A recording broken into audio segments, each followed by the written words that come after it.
Today, joining me is Patty Poppe, the CEO of Pacific Gas and Electric, commonly known as PG&E, and I have Dan Terry, President Emeritus of the California Professional Firefighters, founder and President Emeritus of the California Fire Foundation, and our visionary for the California Firefighter Memorial. We're going to have a little discussion today on our shared history and the partnership that began in 2017 and has continued on annually since then, but then a major donation that PG&E made towards the Memorial Expansion Project of $5 million. And yes, we're going to talk about the donation, but we're going to talk about everything that went on in between, how that relationship was built. There were ups and downs, and there was learning and frustration, but any worthwhile relationship or partnership has all of those things. And it's a story that we haven't told yet. And I think this is kind of the first installment to tell that story. So thank you for joining me today. Thank you. Firefighters and the utility services in California, there's three major, but in Northern California, it's absolutely PG&E. We are joined at the hip, and it doesn't matter if you like it or not. Delivering utilities in the state of California is risky business. And firefighting and fire suppression in the state of California is risky business, and they cross occasionally. And I think that we together have done more in the last 4 years to help protect the public than probably in the last decade. And Patty, you're a big portion of that, coming in as new leadership and new direction. I don't want to say I've taken it for granted, but I don't really know. You know, I would say in working with PG&E, you are the face that I know because of the amount of work we've done together. So I'm just happy to have you here and to have this discussion. Well, thank you, Brian and Dan. It's so nice. It's an honor to be with you. What a beautiful location where we can see the history, because I think the history does inform the future. And our relationship and our partnership has grown and has been longstanding. But we're very much committed to learning and being together, and our guys are on the ground every day working to keep the state of California safe.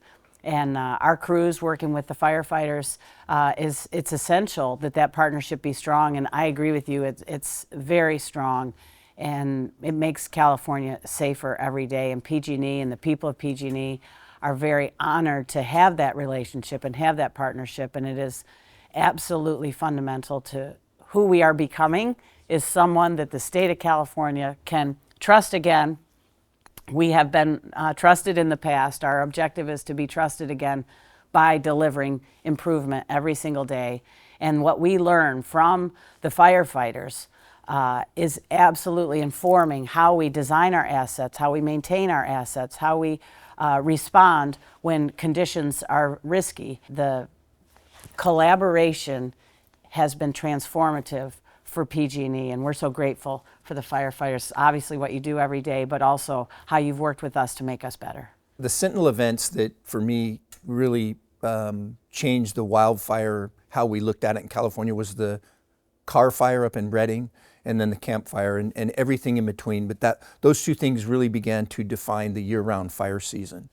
And you touched on, Patty, workforces and skilled and trained, and how much collaboration we have had with not only IBEW, but PG&E too, really to help develop a workforce that was never there before, and that I think we should all be proud of. There's constant discussion, action, and work around making California's utility delivery safer, not only for the workers, the Californians, but the firefighters too. And you guys have been instrumental in that, in a workplace development.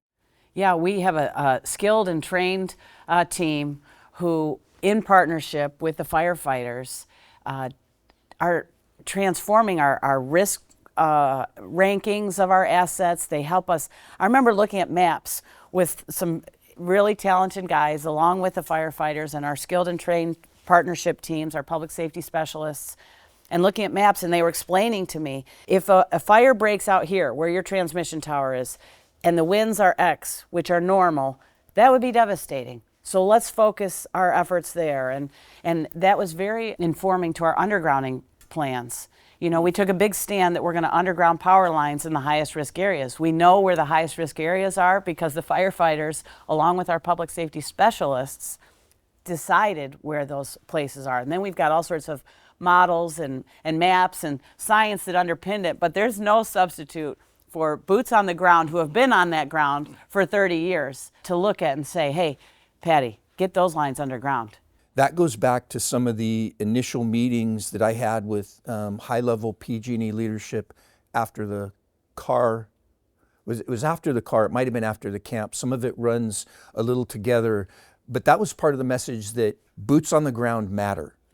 And they matter pre-fire to do the preparation, obviously during the suppression and post-fire. And hearing that from you, the CEO of PG&E, that came from somewhere. And I would like to think that it came, through those efforts all those years ago, because it's critically important. You can do all the sexy work and have fixed wings, aircraft, and all that, but the discussions I've had earlier, rotary wing, bulldozers, and boots on the ground. I mean, if you want a quick turnaround and a firefighting force that hits, touch a little bit more on the development of the asset protection and the things that those crews do. They're IEBW members, they're skilled and trained. Those are good, solid, professional community jobs. And it wouldn't have happened if we didn't have a collaboration between PG&E, IEBW, and California Professional Firefighters. And that partnership just grows every day. And then we can actually then layer in technology to support those crews. So we have these 730 high definition AI enabled cameras that can often be the first call. In fact, I heard somebody say there was, 200 different incidents where those cameras were the first call to the local or the state firefighting resources. And in 9 of those cases, no one ever called 911. And so the idea of getting our firefighters out there quicker, more safely, saves lives. It protects their lives from having to come upon something that got out of control because they didn't even know it was happening. We have a vast area here in California. And so that technology combined with the people is really, really powerful. I was going to bring that up. The fire problem here, and I know your background is from Michigan, you said? Yeah. The fire problem here is literally, it's unique to the world. I mean, it's a massive, massive undertaking. And as both of us are learning more about behavior of fire and major conflagrations like we seem to be experiencing in California, as we morph the way we all do our business is going to require a 50-year effort on your part and our part and working together. And it's pleasing to have a public utility stand up and take the effort. Yeah, well, we do the hard work. We've taken a stand at PG&E that catastrophic wildfire shall stop. And we all understand there is good fire, there's managed fire, but there are catastrophic fires. And catastrophic fires are where we lose structures and people. Right. And we're standing that those can be a thing of the past, the catastrophic kind. And we know that first and foremost, our equipment has to operate more safely. We need to minimize the risk of a spark, and in the event of a spark, making sure the conditions on the ground can handle that spark. And then making sure we have situational awareness so we don't put firefighters in harm's way, so we don't put our communities in harm's way. And I think on the community readiness, I think as a state we've got a lot more to do. I think the technologies we're deploying and what we call our layers of protection have dramatically reduced the risk. We eliminate 98% of the fire risk when we bury a power line in those highest risk areas. And it actually is more affordable than us having to maintain, do the vegetation management, come back and do the inspections. People don't realize how expensive that is. Undergrounding lines is actually a more affordable way in the highest risk miles to reduce the risk of an ignition in the first place. But when there is an ignition, we need to make sure we have the situational awareness where those cameras, our sensors, and then our skilled and talented people out on the ground can respond in a way that is safe and they can do what they were born to do and what they're so good at. The ground floor of a relationship between the California Fire Foundation and PG&E started in 2000. Dan, was it 17? It was prior to the wine country fires, and, Yes. and PG&E was Around considering a $1 million donation. And I'd like to kind of go back to that meeting where we were in person on the phone. We didn't have Zoom technology then, so some of us were on phone extensions. But I would appreciate if you would reflect on that conversation, and not only the thoughts, because we'd never accepted a donation of that size, never. And as we really began to look at the foundation, not just for the memorial and honoring firefighters that have given their all and their families, but as we started to get more active in the community and build community partnerships. And it was a huge discussion, and your voice there, I don't know that any of us envisioned where we sit today, but we knew that we either need to take a step forward or backwards. And I think you were a huge voice in saying, you might be scared, but you got to step forward. We do have to step forward, and we did the right thing then, and we do the right thing today. And that, I think, bodes well for us and bodes well for our benefactors who are willing to invest in us, because they are investing in us. They're investing in our profession. And as long as we do it the right way and we're cooperative and we try to help people, they try to help you back. It's always existed in California because we are a newer state. We are, the young kids on the block in a lot of ways. And we've tried very, very hard as we establish this foundation to do it right, to do the right thing, not only for the members of our profession, but for the society in general. And I could, just one real quick anecdote, those devastating fires that we just had in Los Angeles, we had 17 people down there from the foundation for 10 days, I guess, 12 hours a day giving out $250 credit cards, because when you have nothing, $250, you don't have the clothes on your back. Yeah. Yeah.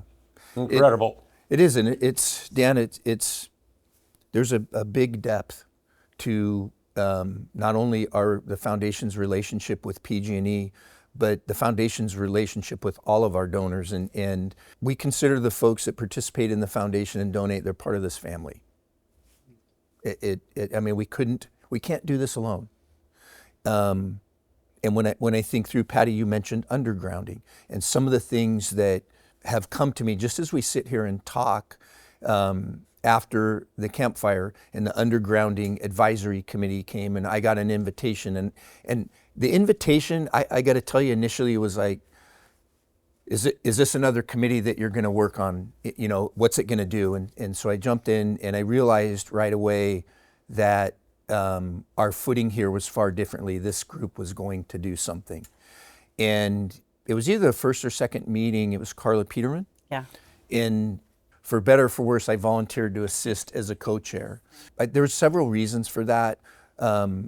But the biggest one for me was I felt like something's going to happen here. And as we went through that, and the discussion went on undergrounding, prioritization, where do you go first? How much do you do? How much does it cost? And we had different experts from all over California in the communities, and then within the utility, and talking about the strategies of the first miles are going to cost X, but as we hit mile number, 100, we expect the cost to drop to Y. And it was interesting as that started to happen, it grew out of a tragedy, and it grew out of a very chaotic time, both in the wildfire community and the utility and PG&E community, and calm was brought to a storm, and a vision was put forward, and a realization, we have to do this better, we have to do it safer, and we have to work together. Because I consider us as California firefighters part of that discussion. And PG&E in the last several years has made sure we are part of that discussion. We talked about it a little bit, and maybe from your end as a CEO, kind of expound on that. We're kind of getting into that midpoint with all the things that we've been doing to have the type of donation for our memorial that we have. But I think it is important to tell the story. How do we get from point A to point B? This didn't just happen in a month or 2 months' time. This is almost a decade of a building relationship, and not a gratuitous one. It wasn't easy. There were hard discussions, and they were worthwhile discussions because they got us to a point that our goal is a safer California for everybody. Treasure takes many forms. Treasure takes the form of certainly money. It costs money to build infrastructure. It costs money to hire firefighters. It costs money to buy fire trucks and all the equipment.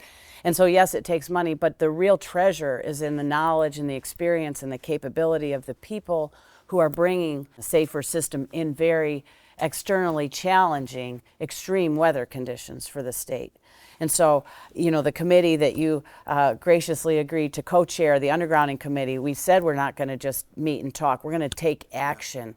I'm happy to report, since that committee was formed, 1,000 miles have been buried of power line. 1,000 miles. Those are thousands and thousands and thousands of people who now live in a community do not have the risk of a power line caused fire. I mean, that peace at night, what's the price for that? I don't know. But I am very certain that those people feel the peace of that investment.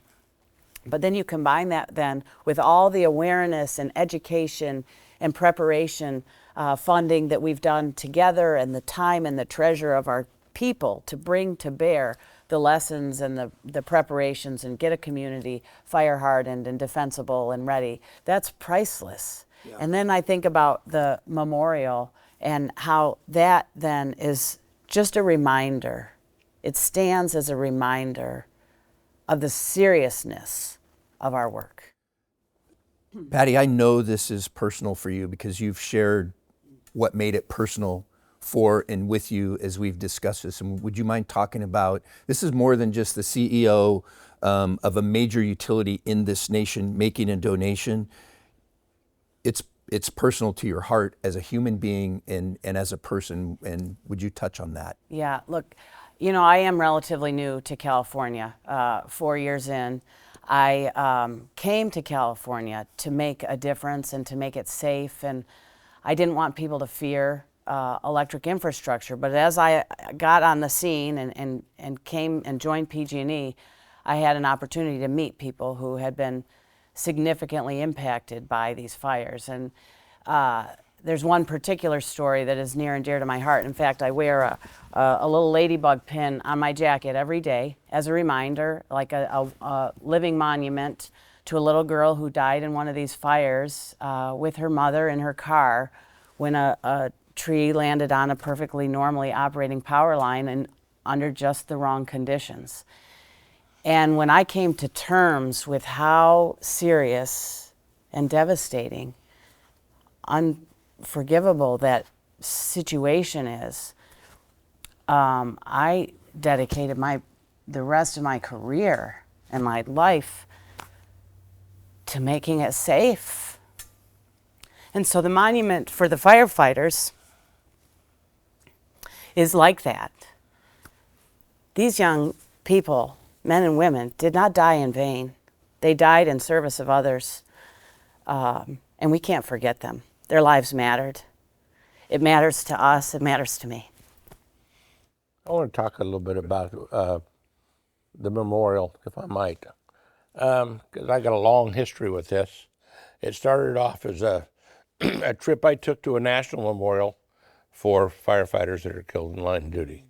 And it was in Colorado Springs, and I was wandering around the grounds there and looking at the names, and I was a firefighter for my whole career as well as Brian, and so you get very attached to that. I came back there and I said, this is crazy. We're the largest state in the union. We have the largest fire problem probably in the nation, just by virtue of topography and weather and all those various reasons. And we don't even honor our own. So the foundation, when we established it, that was the principal goal. We took off with the idea that we're going to make a place, a good place, a respected place where we could honor those people. And it's been, we dedicated it 20 years ago. There was 850 names on it, 853 I believe it was. We thought, well, that will last. Our memorial wall, where their names are enshrined, will last for, 50 years. It's full. Yeah, it's 1,500 already.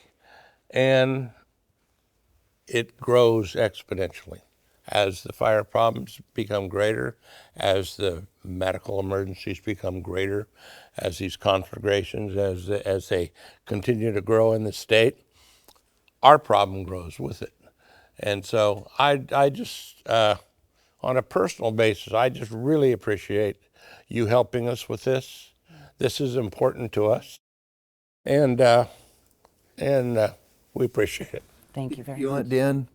You started something that's important to Californians and every community in California, and it really starts, Patty, we're sitting here because of Dan Terry and a vision that he nurtured and brought along for, we're getting close to 40 years.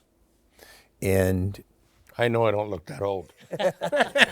and to the partnership and the expansion, it is beyond words. We're grateful. I thank you. I thank the members of PG&E for the work they do and this donation and partnership. We guard it, and we make sure that we honor this relationship and the people of California too. I know the memorial piece, but we do so much more with PG&E besides the memorial. And if you want to add anything in there on that, to me it's super important because it's a big picture. It's not this little window. Yeah, what's important to us at PG&E, Brian, is making sure we don't add 1,500 more names to this memorial. Like, we want to make sure that everything and everyone is always safe and that catastrophic wildfires stop. And this gift to this memorial is to mark our commitment to those who lost their lives in the line of duty, who lost their lives serving California, to make sure that doesn't happen again. And so the education programs that we have, certainly inside for my skilled and trained workforce, our public safety specialists and our safety infrastructure protection teams, combined with education for communities and then education for firefighters, it's so important. We just have to keep learning. We can't give up. Sometimes it can feel like it's so big, it's so like, well, we're not going to give up. California doesn't give up, in fact. California has lived through and fought through and thrived through innovation and curiosity and growth, and we can continue to do that. And I think the memorial stands as a commitment to a better tomorrow, and that's really at PG&E and in my time here in California, I'm just dedicated to making sure that we have a brighter tomorrow and a safer tomorrow, and we're just going to not give up, and we're going to keep learning through that.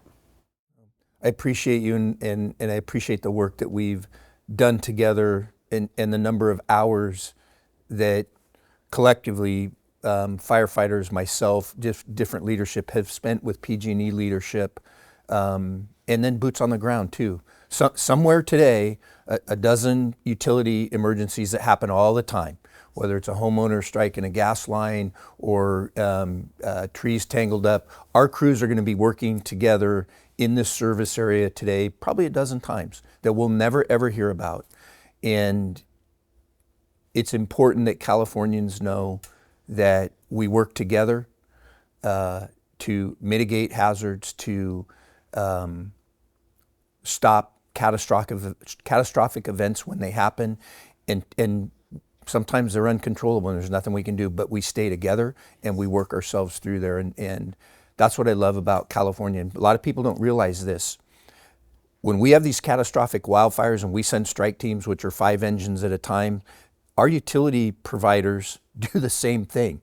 And on these fires, hundreds, probably thousands of PG&E line, gas, electrical line, to get everything back to functioning, it takes every single one of us. None of us can do it alone. And I appreciate the time that we've spent together and to be able to exchange ideas pretty openly and pretty freely.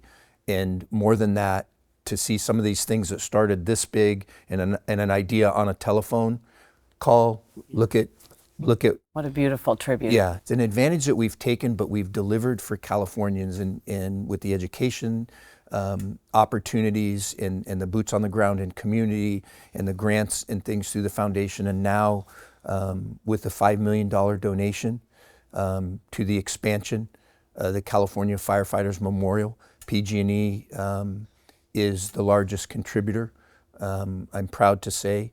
And thank you is not enough, but thank you. And the men and women of the California Fire Service, thank you. And our families, thank you. And we're halfway home. Yeah, you know, Brian, it's our honor. We feel humbled to participate in a project of this kind of importance. My union president said to me one day, he reminded me, and sometimes it's hard to remember this, that the enemy is not within. And I think when some people, you know, see the relationship between PG&E and the firefighters, they think, oh, why would the firefighters want to partner with PG&E after everything that's happened? And what I want to say is we're humbled to be partners, and we know, and I think what you're describing, Brian, is that we know that PG&E and the firefighters are way better together. We're strong on the ground. We make California safer together, and we definitely are not each other's enemies. We are each other's safety net. Yes, we are. protect you and you protect us, and that's what our teams do every single day. And the more we can help people understand how vital that is to keeping California safe, I think the better. And this memorial is just a living tribute, and it's a beautiful idea, Dan. I'm so glad you thought of it, because it's so important to remember from where we came so that we can go forward to a brighter place. And on behalf of those thousands of family members, thank you. It's my pleasure. Our pleasure. Thank you for joining me today.